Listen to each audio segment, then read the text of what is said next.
Welcome to the Boxing Source Midweek Report, where we tackle the latest topics in the sport of boxing here up to this point every single Wednesday. Time to start the show. Yeah, what's up, everybody? What's going on? That's right, the Midweek Report here for June 4th, 2025. We got, a number of fights that's going to be on the schedule here for today. So, thing about it is that we got, a few things here that we're going to be covering. Got Fight Week, of course, over in Norfolk. You also have the events that will be in Kenosha, New York, or pretty much around Verona, New York as well. But we also had we even have like fights on Thursday. So we got fights on Thursday, fights on Friday, fights on Saturday, and even on Sunday. Yep, we're gonna have that too. So all of that will be covered in this particular version of the Midweek Report. So a number of these topics here that we're going to be talking about, I wanted to get into. So we got to get right into it here with this one. So I'm going to start this thing off, man. Here we go. We got Fight Week, various locations in the U.S. and abroad, with mostly attention there in Norfolk for Keyshawn Davis. That's right, with Keyshawn Davis. He's going to be going up against Edwin De Los Santos there. And hey, I got my guy here, man, that's on here checking in, man. I'm gonna see if I can hit you up with the link.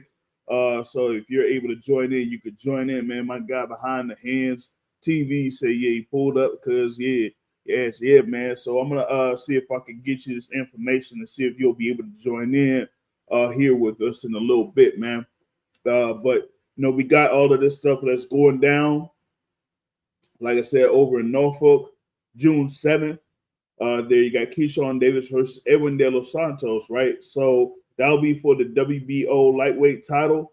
And, I'm kind of looking forward to that, the whole fight card. I'm going to see if I could go ahead and pull up that fight card here in a moment because I had like a screenshot of whatnot. So I'm going to see here if I'm going to be able to share that here in a bit because, we got the whole schedule is out. As far as like the fight card, they say the doors are open at about like 5:15, which is crazy early, at least for me. I feel like it is. You know what I mean? So what we got there, I'm gonna see if I can pull it up. You feel me? So we got this is the undercard that's gonna be there for this fight card in Norfolk. That is Scope Arena there. You got let me see here. I'm going to go ahead and minimize this ticker real quick so you can see it all. All right, so the first fight they got on there is Patrick O'Connor versus Marcus Smith. You got Derek Scooter Davis on there against Naheem Parker. That's going to be the second bout on the card.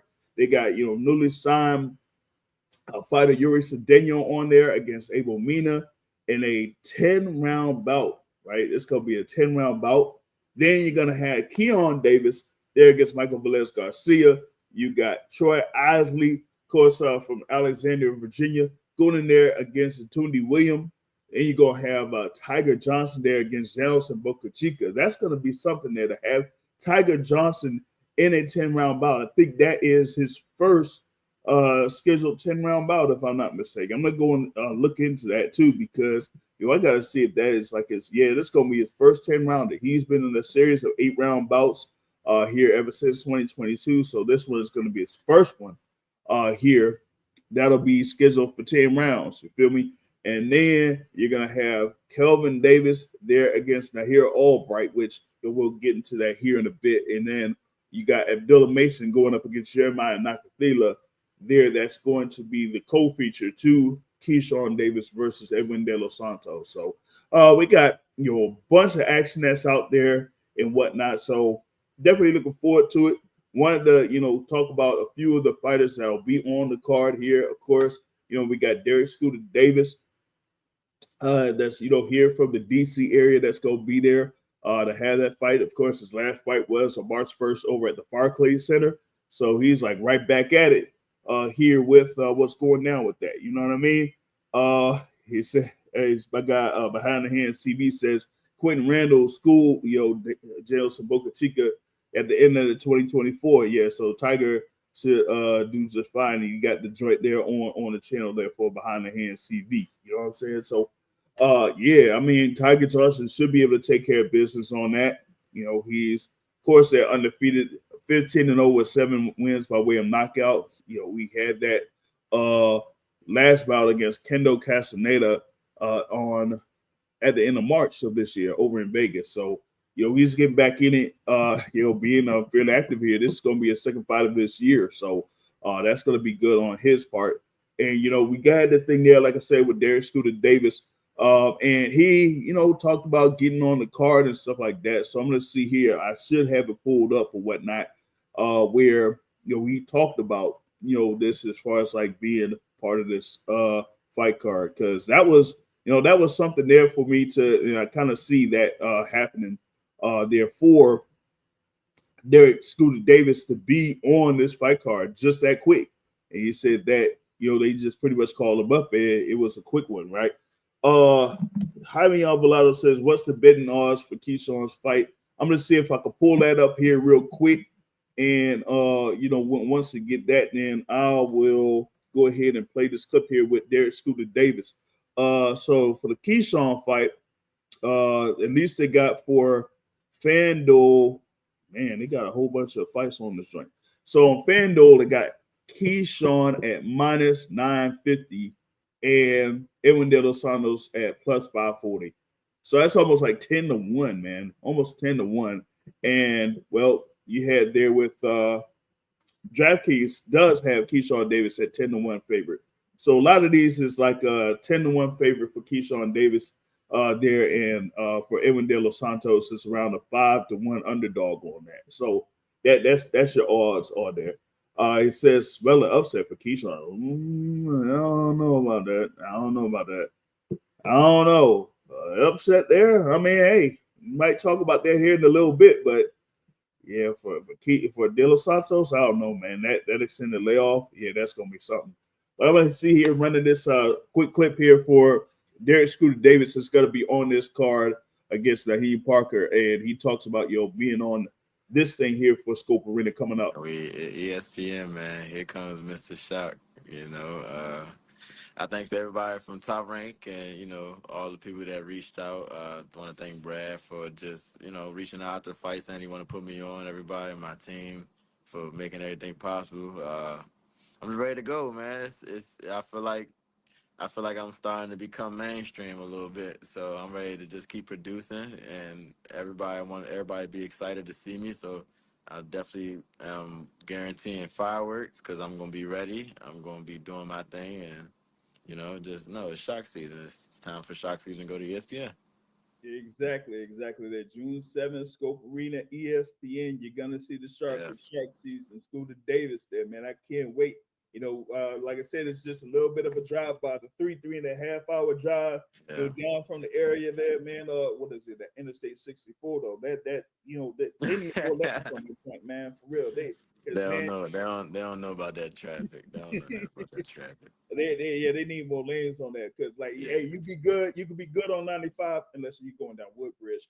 But after that, and then you hit 64, then it's like, Yeah. come on, man. You know what I'm saying? Because you got even when you go through that bridge, it's like, come on. Yeah. You know what I Yeah. mean? But we gonna be on this joint here, man, and that type of Sure. stuff. So we definitely gonna be ready. And you talk about the thing there with Brad Goodman. I think it is there, matchmaker there, Yes. Hall of Fame matchmaker there at Yes. Top Rank. So he is able to make things possible as far as like getting the car put together, and then made the phone call and say, hey, we got Yeah. this thing going He down. literally, he literally like he literally like reached out like as soon as I got out the ring. It was crazy.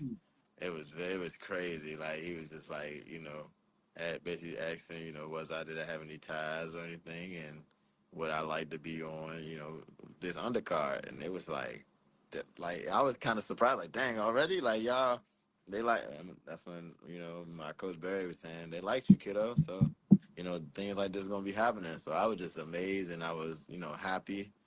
I just was feeling just blessed, man. Finally that, what I've been doing all my life is finally been able to be recognized. I get to show my Mhm. talent to the world. And that's all I really want to do. I want to show the world that I'm special and show the world that I'm the next star. I feel like I have the complete package. I feel like that when it becomes into being another pay-per-view star. So I feel like it's just another stepping stone to show people who I am and meeting me and seeing what I do. So I'm just grateful that they gave me another opportunity like this, and I'm ready to shine, man. Show the world who I am. It's Mr. Shock. Yeah, so there you go, man. You had Derek Scooter Davis on here with us a few weeks ago. Talk about this upcoming fight that he had June 7th, Scope Arena, Norfolk. They got like a bus and all that type of stuff that's going to be ready to go. At least from the DMV area, you're going to have a group of people that's going to be coming down on that bus to Scope Arena to go ahead and support and all that type of stuff. So definitely looking forward to him being there to kind of like show up and do his thing. You feel me? So you got that there against Naheem Parker. We talked about the other fights that are on the card here. Seeing if I could go ahead and hit that schedule there again because you did have, like was mentioned there, Yuri Cedeno that's going to be on this card. You're going to have, Keon Davis is going to be on the card, Tiger Johnson on the card, Troy Isley on the card. It's all of that is pretty much there for the ESPN Plus and ESPN Fight card on Saturday night there. So you definitely have a good number of fights here that you could look out for here in this particular schedule. And they say that like doors are open around like 5:15, or like you said, the first fight would be at 6 p.m. or whatever it is. So you're gonna have Derek Davis there at the second fight.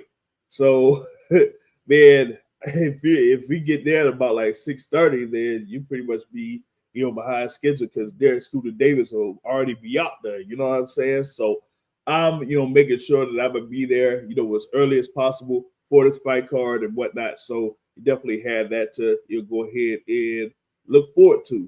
You got Keon Davis, as I said, there against Michael Velez Garcia. You got Troy Isley there against Anthony William. And as I mentioned there, Tiger Johnson being against Jado Sebukachika, man, that is something there because, as I mentioned, that's the first fight for Tiger Johnson that's scheduled for 10 rounds here. And, he's definitely been one of those guys to watch out for within top rank that's had his career pretty much having a good trajectory, so to speak. I mean, I think his first pro bout was on the Terrence Crawford versus Sean Porter fight card there in Las Vegas. So definitely been doing his thing. I think I did see his pro debut out there, man. I probably got pictures from all the way back then where he was there against Antonio Grable, man. So definitely wanted to see how he's doing here in this 16 pro fight. And then also you got, of course, Kelvin Davis going up against the here Albright, there, of course, who fought Keyshawn Davis in 2023. Before that ended up being no contest there. Keyshawn had the decision win, and then it got changed to no contest because of the whole little thing with the marijuana and all that type of stuff. And Keyshawn did talk about that with Andre Ward and said that wasn't the only time he kind of delved in it before a fight, which is crazy. You know what I'm saying? But with Kelvin Davis, right?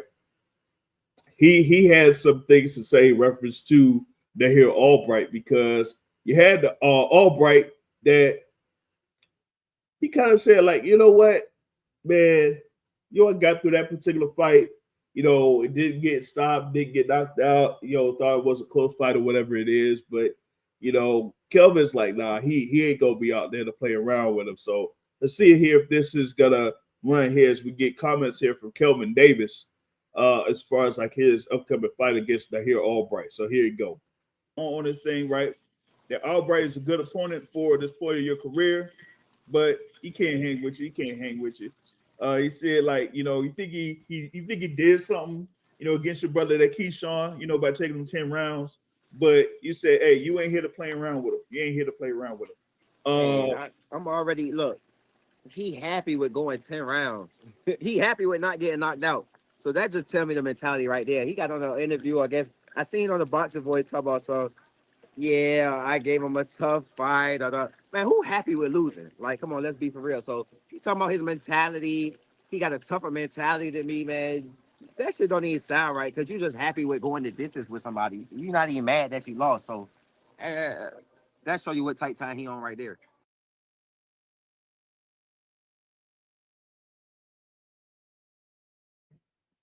Yeah, man. So that's what we had there from Kelvin Davis, as he got this upcoming fight against the Here Albright, man, and that's gonna be a good little scrap there as well. So definitely looking forward to that. Speaking with Kelvin Davis, have the full interview there available. That's on the YouTube channel.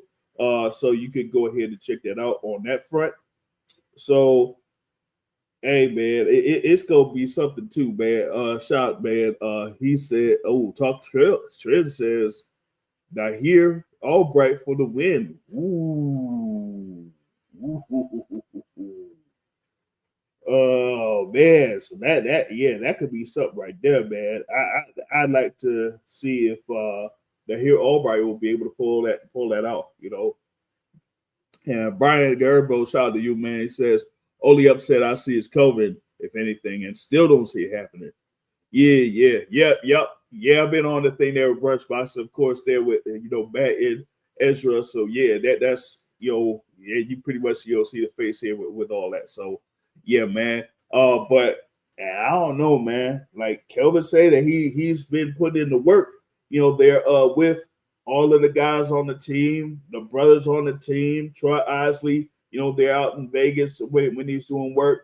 Avius Griffin there, the welterweight, the WBC USA welterweight champion. He has his upcoming fight here at the end of the month. So we got all of that stuff going down here for what's going on at Scope Arena. You feel me? So with that being said, then you got the co-feature bout there, of course, with Abdullah Mason going up against that's going to be a really, really, really good fight there with Jeremiah Nakatila, because now you're going to see where Abdullah Mason is at this particular point as far as like his career progression.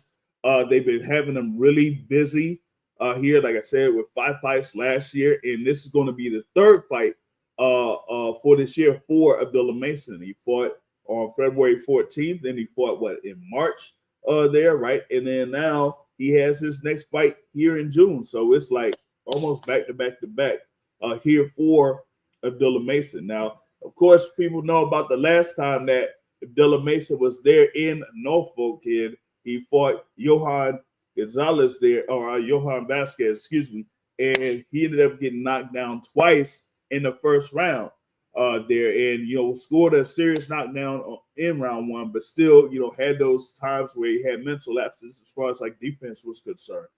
But he was still able to finish the show, and he got the 2nd round knockout victory, and he's been stopping his opponents there since then. He had that fight against Manuel James in February, like I said, and actually it wasn't March after that. It was that first weekend in April that he fought Carlos Ornelas. So he is here with another bout that's scheduled for 10 rounds against Jeremiah Nakatila. Of course, has been a challenger there within the 130, 135 pound division. So this is something where, people want to see what Abdullah Mason is at this particular point in his career. As I, spoke with, one of the matchmakers there at Top Ranking, Brad Goodman, he said that they wanted to have Abdullah Mason there as active as possible. That they say, hey, they got another 2 fights planned for Abdullah Mason before the end of this year. And then after that, they're looking to move him, even further there in the lightweight division, probably contending for a world title there at lightweight in 2026. But now, you have this here against, Jeremiah Nakatila that's coming up. And then you got, a couple more fights, as I mentioned. Maybe they could redo the fight that was scheduled between him and Giovanni Cabrera, because that was supposed to be his opponent in April, but Cabrera was scratched off from that fight. So we got to see if that could be the next thing up for Abdullah Mason, and then 1 fight before the end of the year. And, once that happens, then we got him potentially contending for a world title, because he's already like ranked number 2 in the WBO, if I'm not mistaken. And that could, be even number 1 in the WBO. So that's going to be something for Abdullah Mason. He gets through this fight here against Jeremiah Nakatila, and then they say about a couple more fights, then he could contend for that WBO lightweight title that's currently held by Keyshawn Davis. With Keyshawn, man, as I said, about a 10-1 favorite against Edward De Los Santos. Even though I did speak with the WBO president, Gustavo Olivieri, a few weeks back, I didn't really inquire about, how, Edward De Los Santos was able to be put in this position to fight for a world title. But hey, look what we got. We got Manny Pacquiao that's about to fight for the WBC welterweight title, which I'll talk about here a little bit later, right? So with that being said, right, you got Keyshawn Davis here to fight Edward De Los Santos, who of course fought Shakur Stevenson in November of 2023. That was, very, very, very bad. It was a bad style matchup and that type of stuff. And as the saying goes, styles make fights. And the thing with Shakur Stevenson is that like his style with someone like a Edward De Los Santos, who is like a boxer puncher. Like if you're not able to properly cut off the ring against a Shakur Stevenson and not do much, then it'll make for a bad fight. And with Shakur Stevenson having the injury that he dealt with over the course of the fight, that made it even worse. So now we got Keyshawn Davis, who's looking to be, at full strength, full power. They recently had their workout, that you're going to be showing highlights of that workout on Top Rank's media pages or social media pages. And then tomorrow we got the press conference. So we're going to be, I'm going to see here if I'm going to go live for the press conference. We're going to see about setting that up. We're going to go live for the press conference. And then we'll get back at it for the weigh-in. And then we're going to have the fight. So that's what we got here coming up, man. And for me, like I said, we Keyshawn being a 10-1 favorite. That's something there, man. I mean, that's kind of like how I figured it. I mean, someone like said that, hey, said that smells an upset, man. I don't know. De Los Santos said like 5-1 underdog. That's gonna be crazy there. 5-1 underdog. So I don't know, man. I just don't see it. I don't see it.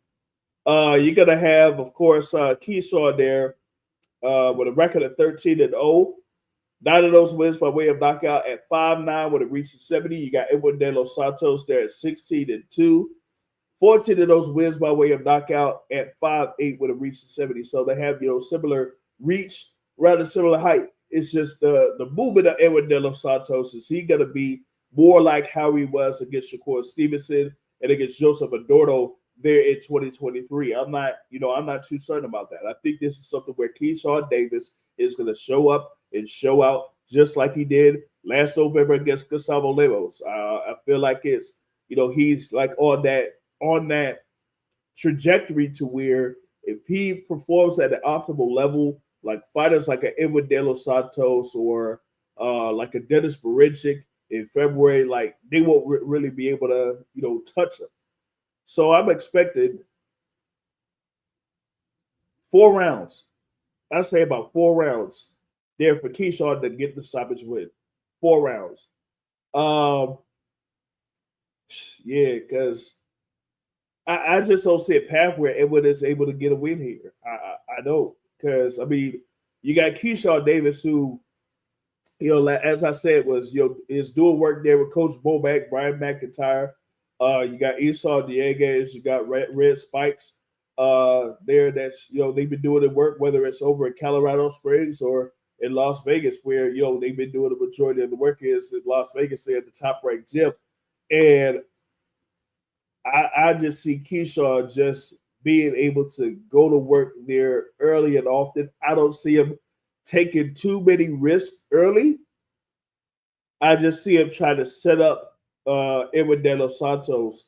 And I think his speed is going to be the issue. But he's going to be able to do it to where he's not going to make it like a firefight where he could end up getting caught by Edward De Los Santos. So I just don't see the point where Keyshawn will be able to fall short in that aspect. I just don't see it, So that's mainly what I got there as far as like that particular fight, man. I mean, it's gonna be WBO lightweight title on the line. Keyshawn Davis there against Emiliano Santos.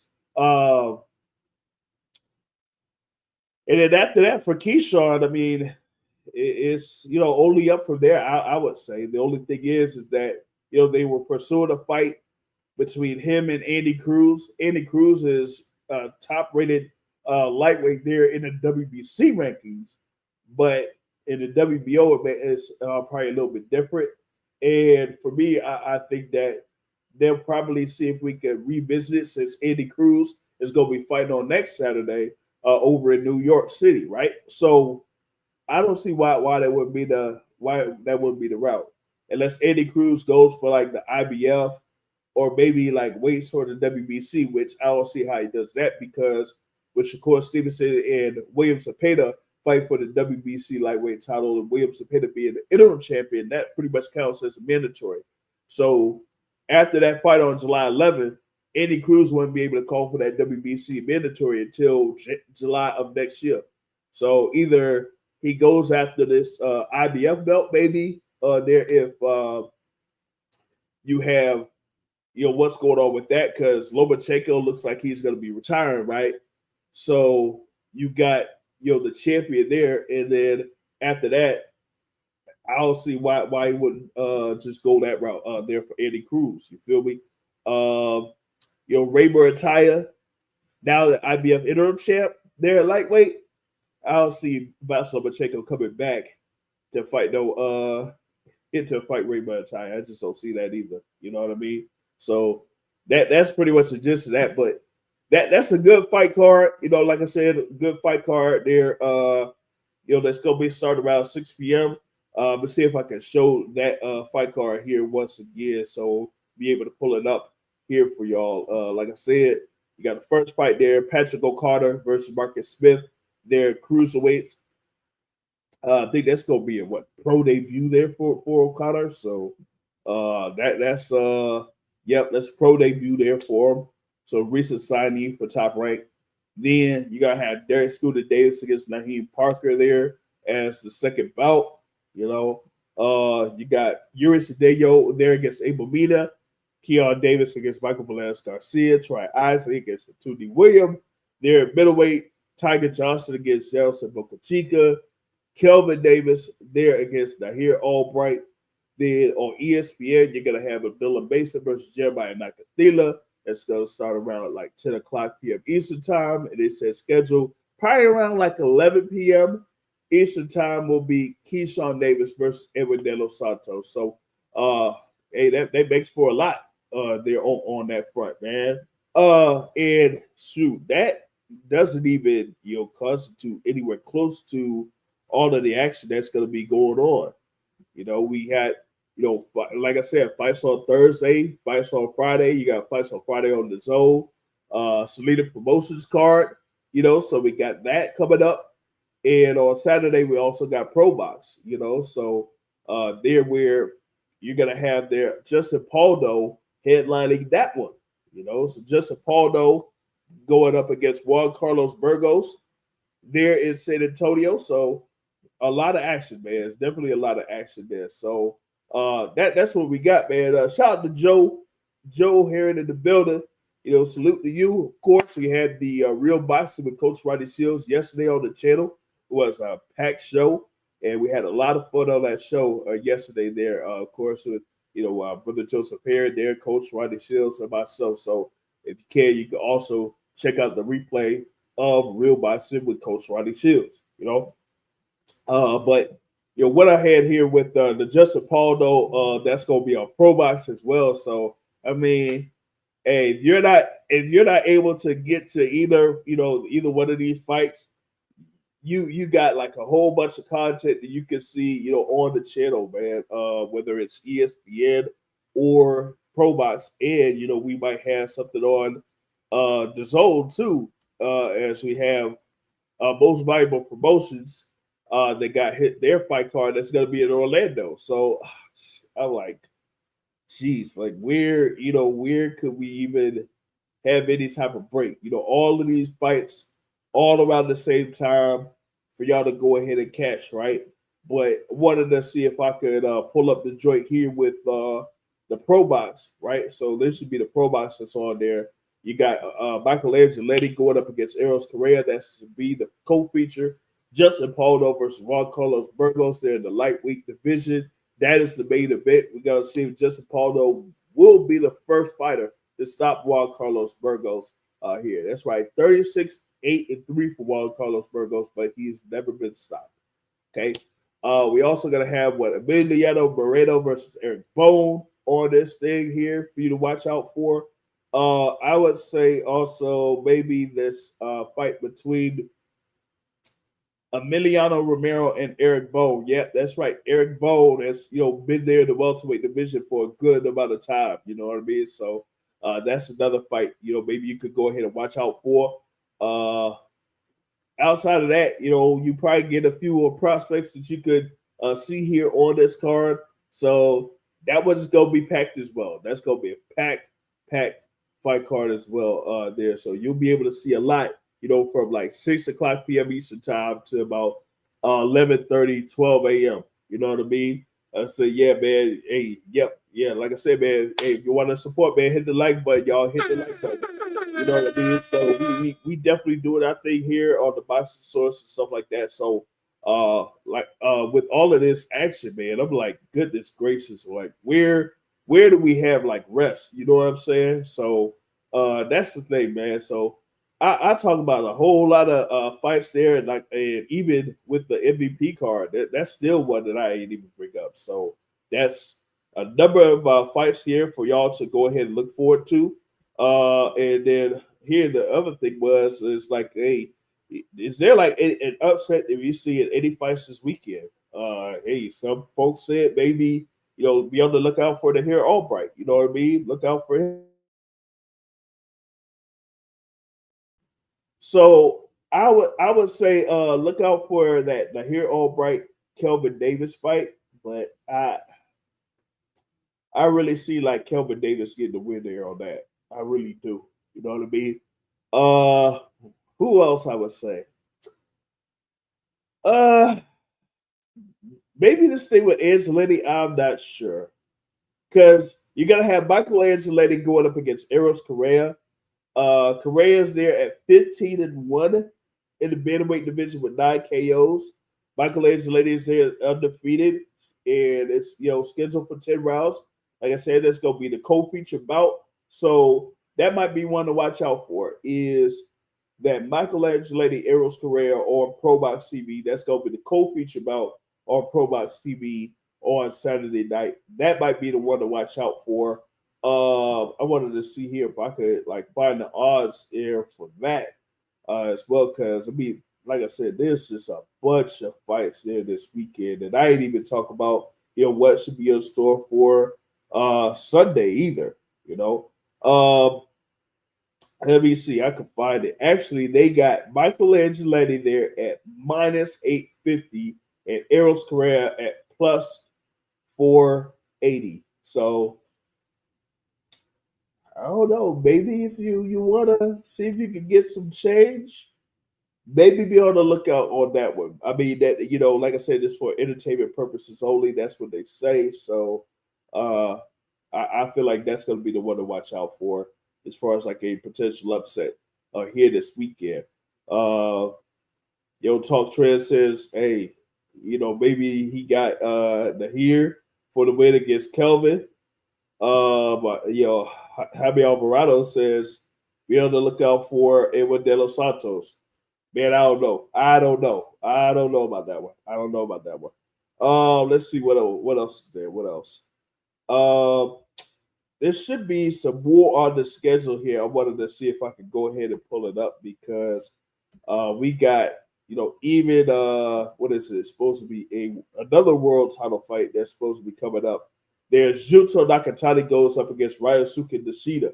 So we even got that fight that's there in the bantamweight division for the IBF and WBC bantamweight titles out there. So that's gonna be on Sunday. So it's almost like they overpacked this weekend. They overpacked this weekend.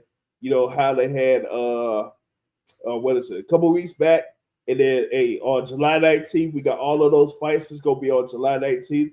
Here this weekend, we get the same thing. We got International Hall of Fame weekend over in Canastota, New York. Manny Pacquiao is going to be inducted in that International Boxing Hall of Fame, and then he's going to turn right around and fight on July 19th against Mario Barrios.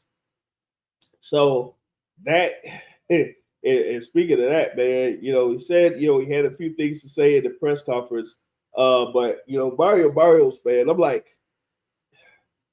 yeah, Mario Barrios is, a guy that's like, cool and calm and all that type of stuff. But, folks got this vibe like Manny Pacquiao went this route because he felt like Mario Barrios is a fighter that he's most likely to beat there that has a world title. Not no, Brian Orman Jr., not no Gerard Moose Ennis, but a Mario Barrios. And they kind of like viewed that here from the rip, so that was the thing about it. It was something there about Mario Barrios and said, you know what? Maybe we can make something out of this and have Manny Pacquiao come back and potentially fight for the welterweight title at 46 years old and potentially win that joint there. So you know what I'm saying?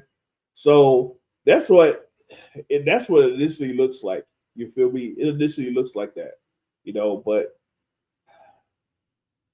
I was like, is Manny Pacquiao really gonna get this win? I don't know, man. I don't know. Hold on just a second. We go see if I can get like a sip break because I'm kind of getting hoarse here. So let me get a little bit of a sip break and then I'll be right back at it here in just about 5 to 10 seconds. Hold on, y'all.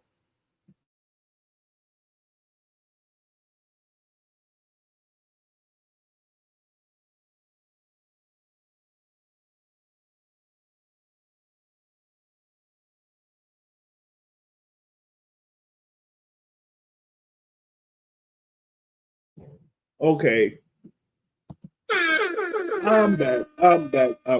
Now, if I wanted to check those odds too, in reference to that particular fight, July 19th, Mario Barrios is at minus 430. Let me run that again for y'all. Mario Barrios right now is at minus 430 in FanDuel, minus 380 in DraftKings, and in Caesar Sportsbook. They got Manny Pacquiao as close as a plus 260. Manny Pacquiao, that's been out of the ring for 4 years. Manny Pacquiao, well, at least, out of the ring as far as like, professional boxing, of course. He had the loss to Yordenis Ugas. But he recently had this whole little thing with, what is it, Rising or whatever, with the exhibition or whatnot. But he's been out of the ring for boxing in 4 years. He's 46 years old. Like, he'll come on, man. He don't have the legs there, man. He don't have the legs for all of this. So you mean to tell me that Manny Pacquiao is at less than 3-1, less than 3-1 in a few of these sports books, and only as high as 3-1 on FanDuel as an underdog? That, like, I know I said it earlier. I said it on the Boxing Shorts podcast and other shows. I'm like, Mario Barrios can't have this guy there, man. You've been active. You know what I'm saying? You've had, a few fights here, over the course of the past year. You've been there against Yordenis Ugas, who you defeated. You've been there doing your thing as far as like, defending your title. Yes, you did have that bout against Abel Ramos that ended up being a draw over at AT&T Stadium in Arlington, Texas last year. But like, you can't, I'm like saying that you can't allow Manuel Dappy Dram Pacquiao to be the guy to get the win over you and become the WBC welterweight champion. That, I mean, you can get paid a great amount of money, but you end up losing this, man. I don't know, man. You might be like out of the picture as far as like the welterweight division or any division if you get this loss of Manny Pacquiao, man. Because I just do not see where you could have a path to have Manny Pacquiao have a shot to, you know, win this fight. But to me, still having these odds at 3-1 underdog for Manny Pacquiao is the highest. Like he should be at like, what is it, like freaking plus 1,000 or something. But no, they say plus 300. Like, come on, what are we doing here? What are we doing here? And it's just a crazy, crazy situation there that they're able to put this together here for July 19th. They're making it for a big event. Of course, you have the co-feature out there, the rematch between Sebastian Fedora and Tim Tszyu, this time for the WBC Super Welterweight title. Yes, Sebastian Fedora did have the WBO Super Welterweight title, but it was either have this fight with Tim Tszyu or have the fight with Xander Zayas for that WBO title. Hey, money talks. Money talks. As I said when they initially came up, when they initially announced this, money talks. You know, so I'm thinking that this is gonna be another good one. I think the styles is making it for a good one. Even though we saw, you know, Tim Tszyu really get the best of Sebastian Fedora those first couple of rounds before, you know, he ran into the elbow of Sebastian Fedora. I think Fedora has been a little bit better in his fight against Cordell Booker. Tim Tszyu's fight that he had there, you know, I didn't really make much of that against Joey Spencer. I thought it would have been easy work for Tim Tszyu on that. So, with that being said, it's going to really be a make or break for Tim Tszyu. This is another opportunity that he has for a world title. He was there as a WBO champion last March against Sebastian Fedora, ended up losing. Then he got back in the picture for the IBF title against Bakr Murtazaliev and got beat up. Now he has another opportunity to be world champion here again against Sebastian Fedora. And if he ends up getting beat and getting beat soundly against Sebastian Fedora, you could pretty much say goodbye to Tim Tszyu at the top of the super welterweight division. Now remember, he could have potentially been in a fight with Virgil Ortiz Jr. after his first bout against Sebastian Fedora, but wasn't medically cleared for that. So this just says like, hey, Tim Tszyu, you got this opportunity here to be around the top of the super welterweight division once again. If you do get this win against Sebastian Fedora, but you end up losing, then you don't know what could happen here. You might be able to get, you know, in the middle of the pack there at 154, or you might have to, you know, get back to having fights over in Australia there with No Limit Promotions or something like that, you know. So it's going to be a lot on the line there for Tim Tszyu when it comes to big fights here in the 154-pound division.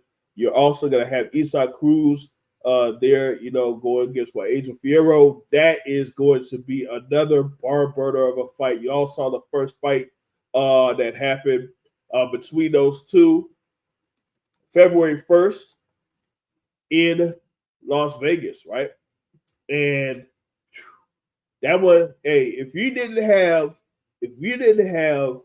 that be part of David Benavidez versus David Morrell on that same card, that would have easily been the fight of the night. And up to this particular point, it probably would have been the fight of the year. But that Benavidez Morrell fight, that was just something there. But now you have this one here being revisited here within that 135 or whatnot, or 140. And I think it's going to be another very good fight. I saw a few things from Isaac Cruz from an offensive standpoint that I didn't necessarily see from him in his previous fights. He still does have a little bit of roughhousing that he does, but you can see that he has some elements of, you know, slipping and moving and that type of thing there. At least he was able to do that against Angel Fierro in their first fight. Now we got to see if that's going to be potentially there for this fight coming up. And yeah, I know that some people saw Isaac Cruz in attendance at Barclays Center on March 1st, as some may have speculated that he could have been a potential opponent for Tank Davis there to have another fight, but nah. And Lamar Rhodes handled his business ended up being a draw, but Lamar Roach handled his business, and we got a rematch out of it. So that's another good thing about what's going down here in boxing. We're gonna see if we can get that announcement for Tank Davis versus Lamar Roach here pretty soon. So definitely got that on slate for later this summer, right? So you got that, and what you got? Figueroa, Brandon Figueroa, there against. Oh my God! Someone tell me what's going on here, right? If y'all can help me out. So you got Brandon Figueroa there, of course, who is the interim. He was the WBC champion there at featherweight, if I'm not mistaken, right? And then he ended up losing that belt. Now he's going up against Joet Gonzalez, right? He's going up against Joet Gonzalez. And the thing with Joet Gonzalez, right?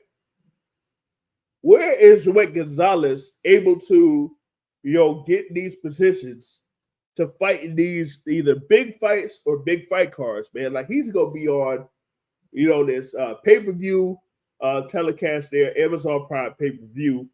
And I'm like, come on, man. How is he able to be put in these positions? Like he's, ever since that fight between him and Shakur Stevenson, he's been in there against Emmanuel Navarrete.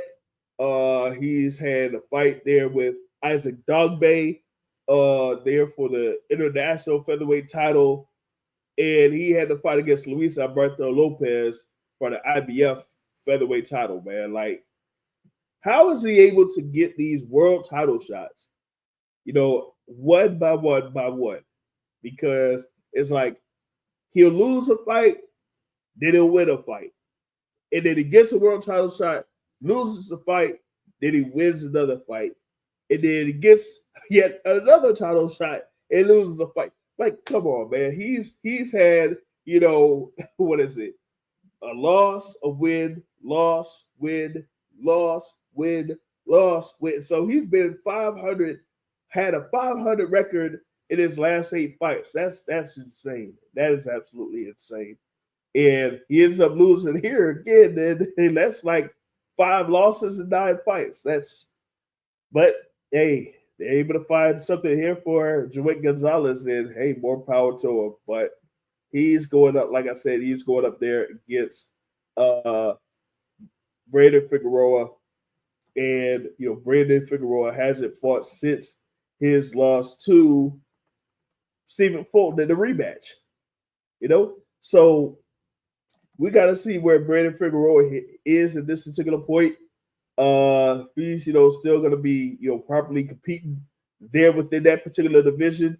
What did he say, man? He said that he's going to be in there with Manny Robles. Now Manny Robles is on his team, so and we've seen what Manny Robles has been able to do. Hey, what happened there this past weekend with Manny Robles? There, he was able to get his guy there, Armando Resendiz, to get the win over Caleb Plant to become the interim WBA super middleweight champion.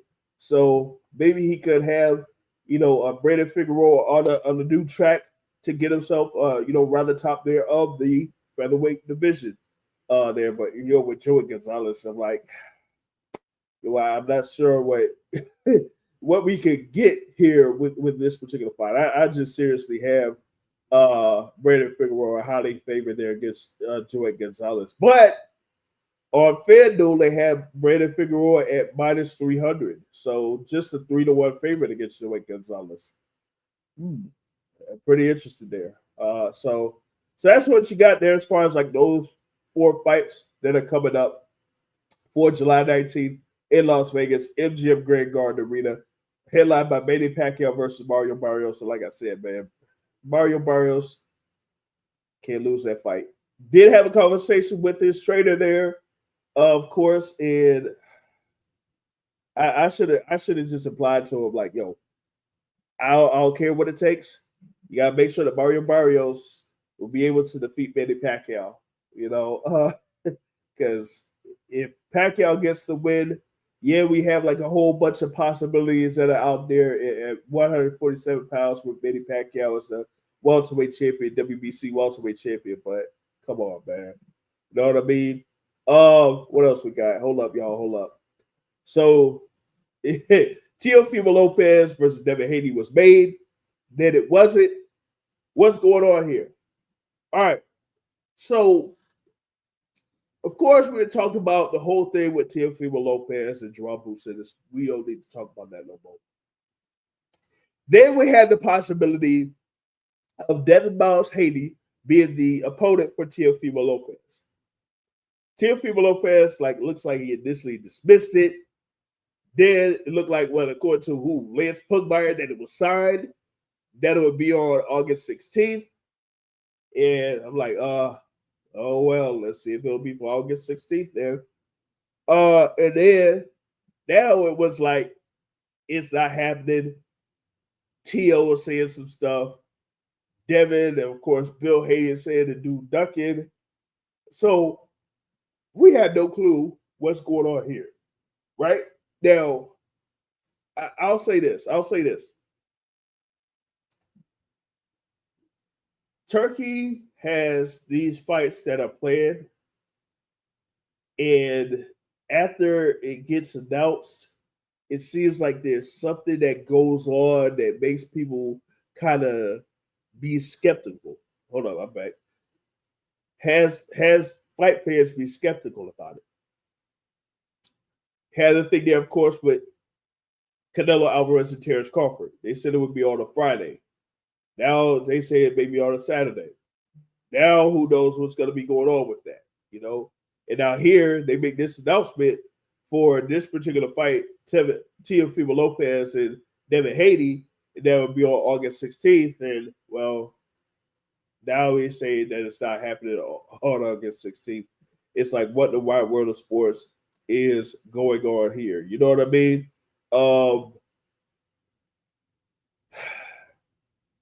Unless Turkey LLC kind of like says that it has like a little bit of a graphic for it or something, I ain't even go buy it.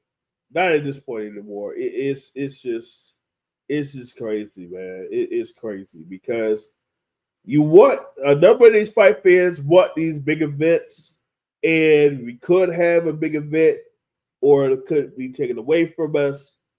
And now here is another one where you could have a big event for the summer. It looks like it's taken away from us. So I feel like this is supposed to be the fight in the first place.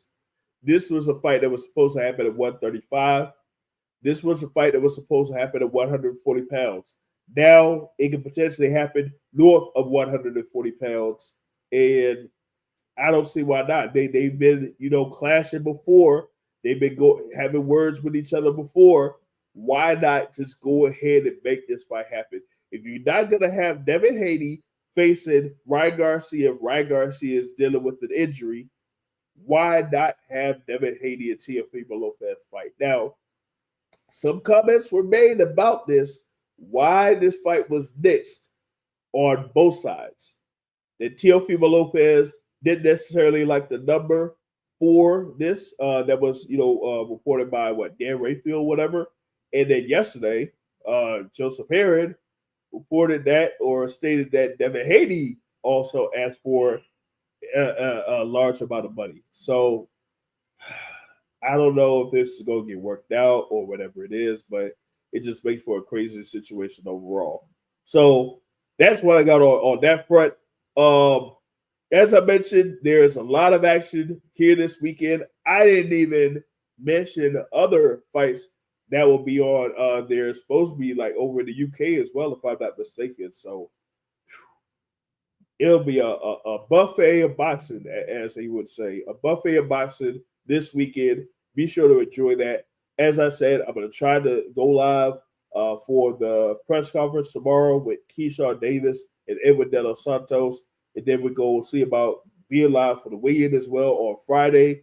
And then we have the fights on Saturday for y'all to look forward to. So continue to follow the Boxing Source here on YouTube, or if you're on Rumble or whatever it is, you can follow on Rumble as well. Hit up the website there, theboxingsource.net. Hit the like button if you enjoy the content. If you haven't subscribed, subscribe. We're getting closer to 3,000 subscribers on YouTube here. So if you can subscribe, that would really be appreciated here on the Boxing Source. And with that being said, hey, that's it for me for the Midweek Report. I'll catch y'all later. Peace out.